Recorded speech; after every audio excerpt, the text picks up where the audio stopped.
Hello all, welcome back to our channel, Nenu Me Cinema Ticket. డెకాట్ movie review. Story: Hari మరియు సరస్వతి ప్రేమలో పడతారు. ఒక సమయంలో సరస్వతి హరిని మోసం చేస్తుంది. ఆమె ఎందుకు అలా చేసింది? దానికి హరి ఎలా రియాక్ట్ అయ్యాడు? ఈ పాయింట్ చుట్టూనే సినిమా తిరుగుతుంది. Positives: performances. ఈ సినిమాకి బిగ్గెస్ట్ స్ట్రెంగ్త్ మృణాల్ ఠాకూర్ మరియు అడివి శేష్. మృణాల్ ఠాకూర్ ఎమోషనల్ పర్ఫార్మెన్స్ చాలా న్యాచురల్ గా ఉంది. సినిమా మొత్తం ఎక్కువగా ఎమోషనల్ స్పేస్ లోనే ఉండి కూడా ఎక్కడా ఓవర్ అనిపించదు. శేష్ కూడా తన రోల్ కి మాక్సిమం ఎఫర్ట్ పెట్టాడు. ఈ ఇద్దరి కెమిస్ట్రీ సినిమా మొత్తం క్యారీ చేసింది.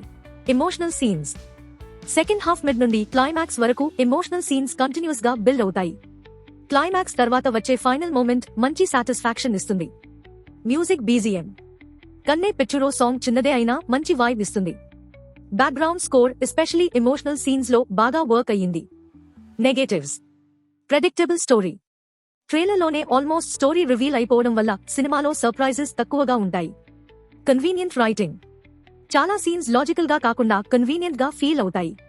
కొన్ని సీక్వెన్సెస్ చాలా ఈజీగా సాల్వ్ అవుతున్నట్టు అనిపిస్తుంది. Lack of depth in supporting roles. Sunil, Prakash Raj వంటి యాక్టర్స్ ఉన్నా వాళ్ల క్యారెక్టర్స్ కి ప్రాపర్ డెప్త్ లేదు. అనురాగ్ కశ్యప్ రోల్ కొంచెం బెటర్ గా ఉంటుంది. ప్రొడక్షన్ వాల్యూస్: బడ్జెట్ కి తగిన రిచ్నెస్ కొన్ని చోట్ల కనిపించదు. కొన్ని సెట్స్ ఆర్టిఫిషియల్ గా అనిపిస్తాయి.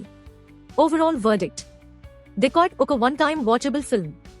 మెయిన్లీ పర్ఫార్మెన్సెస్ కోసం, ఎమోషనల్ సీన్స్ కోసం.